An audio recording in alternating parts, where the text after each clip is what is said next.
सत्संग सुन के जब आप मान लेते हैं तो आप थोड़ी मेहनत में भी ज्यादा फल हासिल कर सकते हैं। सत्संग सुन के जब आप मान लेते हैं, पहाड़ जैसे रोग को कंकर के रूप में भोग के फारिग हो जाते हैं। सत्संग की बात अगर आप मान लेते हो तो आपके अंत्यकरण की खुशियां चौगुनी 10 गुना हो जाती हैं।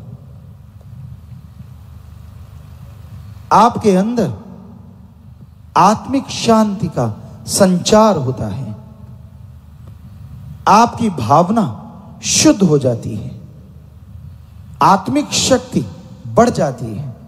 किसी की बात कहने का, सुनने का असर नहीं होता, अपने पीर फकीर की तरफ ध्यान हो जाता है।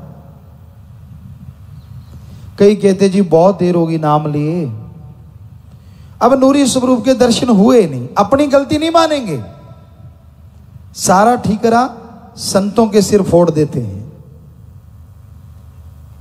आपको बात सुनाते हैं भीलनी की, कई बार आपने सुनी होगी। कहते हैं जवानी की उम्र में उसे इश्क हो गया, ऐरे गहरे से नहीं, श्री राम विष्णु जी से तड़पती रही। और उसका एक दिनचर्या थी, बहुत खूबसूरत थी, बहुत सुंदर थी। सारा सुबह उठ के जल्दी, जंगल का बड़ा रास्ता था, कुटिया की पगडंडी थी, अपनी कुटिया बना रखी थी घास फूस की जैसी बन पाई। तो उस रास्ते से लेके कुटिया तक सुबह झाड़ू देती। जंगल वन में बहुत फूल थे, फूल तोड़ के लाती। जरा ध्यान से सुनिए, उस पगडंडी पे फूल बिछा देती और पालथी मार के इंतजार करती कब दर्शन होंगे, कब दीदार होंगे। शाम को उसी तड़प में जंगल से कुछ बीनती, खा पी के सो जाती। फिर सुबह उठती, उन फूलों को अलग कर देती, नए वाले बिछा देती। जवानी से अधेड़ और अधेड़ से बुढ़ापा आ गया। वहां के ऋषि जो भी जाते उसे बावरी कहते। ये तो बावरी है, पगली है। अरे कौन बैठी है? पगली बैठी है। बेचारी के दांत भी चले गए, कुछ कुछ सफेद हो गया सिर, बुजुर्ग अवस्था आ गई, लेकिन वो रूटीन नहीं बदला। रोजाना सुबह फूल बिछाने और बिछा के ये पगडंडी है, सामने बैठ जाना, आएंगे भगवान। ऐसा तो हो नहीं सकता, भीलने की ना सुने, आएंगे जरूर। बैराग में रोती रहती, सुमरन करती रहती। और एक दिन सामने क्या देखती है? कोई जटाधारी, बहुत ही खूबसूरत। और अंदर से पता चला कि मेरा भगवान आ गया, चला आ रहा है। और उसके साथ एक और नौजवान है। निगाह मारती है, अश्रुधारा आगे से डबल हो जाती है। ओ, ये तो मेरे भगवान है। पांव को छूती है। अहो भाग्य, आजकल के कलयुगी जीवों की तरह उड़ाम्बे नहीं देने शुरू कीते। इन्ना चिर होगा आया नहीं, मर गई मैं था। ये कलयुग है, वो भी कोई टाइम था। आज तो थोड़े दिनों में पूछ टेढ़ी हो जाती है, बड़ खा जाते हैं बैठे बैठे। तो उसने कोई उलाहना नहीं दिया, कोई ताना नहीं मारा। पांव को चूमती है, आंखों पे लगाती है, हाथों को छाती पे लगाती है, पांव से लिपट जाती है, बैराग में रोती चली जाती है। अंदर घास फूस की एक सेज बनाई है, वहां बिठाती है, पांव धोती है। आपको दुख तो नहीं हुआ? आप मेरे लिए कितने जंगलों में कष्ट सहते हुए इस कच्ची सी झोंपड़ी में आके बैठे हो, कितना रास्ता तय करके आए हो, आपको कोई तकलीफ तो नहीं हुई? तड़पती है, बैराग बढ़ता जाता है। हो मैं कैसी पगली हूं, सारे पगली कहते हैं, मैंने तो आपको कुछ पूछा ही नहीं। पानी देती है, बेर रखे हुए हैं, चुन चुन के रखती है, रोज थोड़े खराब होते बदल देती है, और बेरों को खाना शुरू करती है। बेर खाती है, जो मीठा है वो श्री राम जी को देती है, और जो दूसरा उसको फेंक देती है। श्री राम जी खाते हैं, लक्ष्मण देखता है ये क्या कर रहे हैं भैया, अरे इसके जूठे बेर। बुजुर्ग है, कपड़े बेचारे के फटे हाल हैं, पर ये तो भक्त और भगवान ही जानते हैं ना कि उसमें कितना आनंद होता है, कितनी लज्जत होती है। कहती प्रभु आपको कैसे लग रहे हैं? कहते सच बताएं भील नहीं? कहते हाँ, इतना स्वादिष्ट भोजन हमने जिंदगी में कभी किया ही नहीं। तो ये है मालिक के प्यार की बात, सच्चाई कहानी नहीं है, ये हकीकत है। और आज का कलयुग, आज भी भीलनी जैसे भक्त हैं जो अल्लाह वाहिगुरु मालिक के प्यार में डूबे हैं, पर ऐसे भी हैं भक्ति कम करते हैं, ताने ज्यादा देते हैं। यार कब से सिमरन कर रहा हूं, कब से भक्ति कर रहा हूं, तू चलो भक्ति को खरी कसपटी पे कर उतार के देख ले, क्या तेरे को गुस्सा नहीं आता? क्या अहंकार नहीं आता? क्या काम वासना, क्रोध, लोभ, मोह, अहंकार, मोह, ममता, क्या इनमें नहीं डूबता? डूबता है तो अभी तक तो तेरी सफाई नहीं हुई, रूहानी स्वरूप कहां से प्रकट हो जाए? वो तो उस अधम इब्राहिम जो राजा था, जिसके ऊपर कबीर जी ने कूड़ा करकट क्या गंदगी जब गिरा दी थी, तो उसने ये बोला था कि वाह पाने वाले, मेरा मन अहंकारी इसी के काबिल था। वो तो अभी दूर की बातें हैं, अभी तो तेरे अंदर का ही कचरा साफ नहीं हुआ। रूहानी स्वरूप यूं ही प्रकट हो जाए, होता है 100% होता है, लाखों के हुआ है, लेकिन जब हृदय साफ हो जाता है, भावना पवित्र हो जाती है, जब प्रबल इच्छा हो जाती है, आपके मन के अनुसार अल्लाह वाहिगुरु राम नहीं चलता, उसके अनुसार आपको चलना होता है। यही है रूहानियत, यही है सूफियत। ये नहीं कि आप जैसा चाहें वैसा भी होता रहे और नूरी स्वरूप भी प्रकट हो जाए, आ भाई तेरे बिना तो मेरे बाजू आंकड़े पड़े थे। ऐसा नहीं है, आपने उसको पाना है, वो तो आपको रोज ही देखता, उसने तो आपको बनाया है। ये नहीं कि वो आपको नहीं देखता, आपने उसको देखना है। तो अपने अहंकार को थोड़ा ढीला करो, खुद ही को इतना ना ऊपर लेके जाओ कि उसी में डूब जाओ, गिर जाओ और चकनाचूर हो जाओ। दीनता, नम्रता धारण करना चाहिए। अच्छे कर्म, सत्संग मिला, और अच्छे कर्म आप सुन रहे हैं, और अच्छे कर्म बन जाएंगे अगर सुन के अमल कमाएंगे। सारे रास्ते की बाधा दूर हो जाएगी, सारे बंधन टूट जाएंगे। पर अमल तो कीजिए। हम तो हाथ जोड़ के प्रार्थना करते हैं कि जो आपको समझाते हैं कभी माना करो।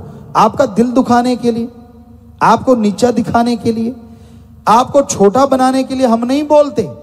सबसे छोटे हैं हम तो खाक हैं, चौकीदार हैं, आपकी जुतियों में भी बैठने को तैयार है, पर हमारी ड्यूटी है। गुरु मुर्शिद ने लगाई, सो वो बोल के आपको समझा रहे हैं, और कोई आप पे धौंस नहीं जमा रहे।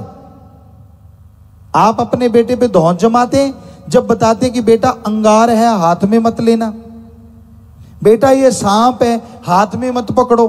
क्या वो धौंस होती है? नहीं होती ना, वो केयर है। आप केयर टेकर हैं अपने औलाद के। वैसे ही जो भी भगवान की औलाद है वो सब की सब संतों की औलाद होती है। संत केयर टेकर होते हैं, वो बताते हैं ऐसे कर्म ना करो वरना भोगना पड़ेगा, ऐसा कर्म ना करो वरना भोगना पड़ेगा। आपको गुस्सा आता है, और स्पिरिट कहां लगता है पता है आपको? आपको कई बार सुनाया है। अब एक रुई के छोटे से फवे में आप स्पिट भर लो और यूं बॉडी पे लगाओ, नहीं लगेगा। और यहां जख्म हुआ वहां चीख निकल जाती है कईयों की। तो वैसे ही संतों के वचन होते हैं, वैसे लगाओ तो एंटीबायोटिक है, पर अगर आप में कमियां हैं तो चीख निकल जाती है, पसीने छूटते हैं। फिर इधर देखता है, क्या करूं, फूं फूं। मन कहते तेरी बेइज्जती हो रही है। हालांकि किसी को नहीं पता होता कि किसको कह रहे हैं, पर उसको खुद को लगते यार सारे देख रहे हैं, तुझे कह रहे हैं। फिर सत्संगी क्या हुआ अगर आपको यही ना लगे कि तुझे नहीं कह रहे? वो तो फिर डमडमा तमाशा है, दिखाया चलते बने। सत्संग वही होता है जो हर किसी को लगे कि मुझे अच्छा आदमी है तो उसे अच्छी चीजें अच्छी लगती हैं, और जिसने पाप कर्म कर रखे हैं उनको संतों के वचन थोड़े कड़वे लगते हैं। यार ये रोज ही यही बात सुनाने लग जाते हैं। इसलिए स्पिरिट को सहज मते से लो, आपका फायदा करेगा, आपका जख्म भर जाएगा। टेंशन ना लो, गुस्से में मत आओ, अकड़ो मत, अकड़ू चंद ना बनो, कभी नर्म चंद भी बन जाया करो। पल्ले में डाल लिया करो वचनों को, ताकि फायदा हो जाए जिंदगी का। तो भाई हमारा काम तो समझाना है। स्कूल में जाओगे, टीचर लेक्चरर अगर पढ़ाएंगे नहीं तो काहे की तनख्वाह, वो हराम की कमाई है। और अगर वो पढ़ाते हैं, बढ़िया पढ़ाते हैं, उन्होंने अपना फर्ज अदा कर दिया, आगे मुरीद, आगे शिष्य स्टूडेंट के ऊपर है कि वो उनके लेक्चर को, उनके पढ़ाए हुए सब्जेक्ट को कितना फॉलो करता है। फुल फॉलो करेगा तो 100% मेरिट लेके जाएगा, और लापरवाही में गपशप चुगली निंदा करता रहेगा तो फेल होगा ही होगा। अब इसमें पढ़ाने वाले की क्या कमी है? तो भाई ऐसे ही गुरु, पीर, फकीर, मुर्शिद होते हैं। वो सिखाते हैं, वो समझाते हैं, वो बताते हैं। आगे अमल करना तो आपके हाथ में है। इसलिए मन से लड़ने का मतलब सुमरन करो, सत्संग सुनो और अमल करो। खुद सुमरन नहीं करना, क्या आप घंटा सुबह शाम सुमरन करते? जो आपकी हर बात मालिक यूं मान ले। फकीर कई बार रोजाना नाम जपो रे भाई, नाम जपो रे भाई, नाम जपो। वहां तो सोचता है कर देंगे यार, आज शुरू कर देंगे यार, भगवान का उल्हाना सा उतार देते, उलाम्बा ला के रख देंगे, वेखी जाओगी, बेखी की जाओगी। शाम को रोड पाड़ता और खुराटे मार मार के साथ वाले को भी नहीं सोने देता। कर लिया सुमरन, तड़के उठ के अलाम्बे जरूर देगा। हाँ मेरी मानता नहीं, भगवान तो सुनता नहीं, तू कौन सी सुनता है? बता कितना सिमरन किया, कुल जमा कैलकुलेट कर। तो चंद लोग होंगे, थोड़े लोग होंगे जो नियमानुसार सुमरन करते हैं। बीज नाश नहीं होता, अच्छाई हमेशा रहती है। तो ऐसे भी लोग होते हैं जो बाकायदा सुमरन करते हैं, तो उन्हें मालिक खुशियां भी बख्शता रहता है। ऐसे भी लोग होते हैं जो सिर्फ भक्ति का दिखावा मात्र करते हैं। कई सोचते हैं हमें मालिक की खुशियां मिली या उसको खुशियां मिली। यार उसने इतनी भक्ति तो कभी की नहीं, सुमरन तो कभी किया नहीं, फिर इतना मालिक के करीब कैसे पहुंचा, कैसे खुशियां मिली? संचित कर्म, बुरे कर्मों की तरह संचित कर्म भी होते हैं। संस्कारी रूहें जिन्हें कहा जाता है, जन्मों जन्मों में उन्होंने भक्ति की, जबकि काल की ही कर सकते हैं, लेकिन वो ये सोच के कि दयाल की कर रहे हैं, उन्होंने खूब भक्ति की पक्षियों में, जानवरों में, तो वो संचित कर्म भक्ति के हो गए। इस वजह से उन्हें मालिक की खुशियां नजदीकी हासिल हो जाती है। पर वो बरकरार रहे, इसके लिए सेवा सुमरन करना अति जरूरी है। इसलिए सुमरन करो, सेवा करो, ताकि आपके पाप कर्म कटते जाएं और आप मालिक की कृपा पात्र बनते जाएं। जो वचन सुनते हैं, जो अमल करते हैं, उन्हीं के बेड़े पार होते हैं। भक्ति या तो रुचि से की जाती है या किसी संत पीर फकीर की बात सुन के। आदमी को खुद समझ नहीं आती। जब हम सब लोग मां के गर्भ से पैदा हुए, बोलना नहीं आता था, या तो बहन भाई की सुनी या फिर माँ बाप की सुनी, और सुनते सुनते सुनते सुनते सुनते सुनते माइंड कैच करता गया करता गया करता गया, उसमें शब्द फीड होते गए होते गए होते गए। जैसे आप पढ़ते नहीं, नर्सरी या जौन सी भी क्लास होती है, हमारे टाइम में तो कच्ची पहली और पक्की पहली ऐसा सुना करते थे, आजकल चेंज है। तो वो जो कच्ची पहली में ए आ ई वो सीखा करते थे, वो आप माँ की गर्भ से जब बाहर आते तब, और माँ के गर्भ में वो सारा फीड करते रहता है आपका दिमाग, अंदर ही अंदर अंदर ही अंदर। तो पहले एक शब्द बोलना शुरू करता है बच्चा, ओ आ ई ऊ, फिर पै पा, पापा बन गया या जो भी, मतलब। तो जैसे जैसे शब्द वो सीखता जाता है, पहले एक शब्द, फिर दो शब्द, फिर तीन शब्द, फिर चार शब्द, और धीरे धीरे धीरे धीरे गाड़ी चल पड़ती है और आप बोलने लगते हैं, हम सब बोल रहे हैं। तो उसी तरह भगवान की तरफ बढ़ना है, उसी तरह अपने संस्कारों को ऊंचा करना है, नीचे नहीं गिराना। जैसे जैसे संस्कार बढ़ते जाएंगे आप मालिक के करीब होते जाएंगे। जैसे जैसे आप प्रभु का नाम जपते जाएंगे वैसे वैसे उसकी रूहानियत का ए आ कै का कै ख ग सब आने लग जाएगा। और धीरे धीरे दो दो शब्द, तीन तीन शब्द, चार चार शब्द, और फिर जैसे सरपट गाड़ी दौड़ेगी, सदगुरु नूरानी स्वरूप में सामने प्रकट हो जाएगा, अपनी गोद में बिठा के रूहानी मंडलों की सैर करवाएगा और खुशियों से माला माल कर देगा। तो मेहनत तो करनी होगी, ये तो नहीं कि आप खुराटे मारते रहो और मालिक रहमत बरसाते रहे। आखिर कब तक? तो अपने गिरेबान में देखो, अपनी चारपाई के नीचे झांकिए, गिरेबान में देखिए, दूसरों को बुरा ना कहिए, दूसरों पे ठिकरा मत फोड़िए। आप देखिए, सहन शक्ति इंसान के अंदर आती है सुमरन से। जब सहन शक्ति बढ़ जाती है, कोई कुछ भी करता फिरे कोई फर्क नहीं पड़ता, आदमी स्ट्रांग हो जाता है, उसे बेचैनी अशांति नहीं होती, वो शांत स्वभाव हो जाता है। पर यह सुमरन से संभव है, जादू टोना मंत्र से नहीं। सेवा करते हो, साथ में सुमरन करो, यकीनन सहन शक्ति होगी और उसी से परम पिता परमात्मा के नूरी स्वरूप के दर्शन कर पाओगे। हाथ से जो गई आजू उसे पछताए ना, बाकी जो बची है आजू उसको गवाए ना। रहे समझाए शास्त्र नाम जी पुकार के, नाम जप कर जीवन सफल करें।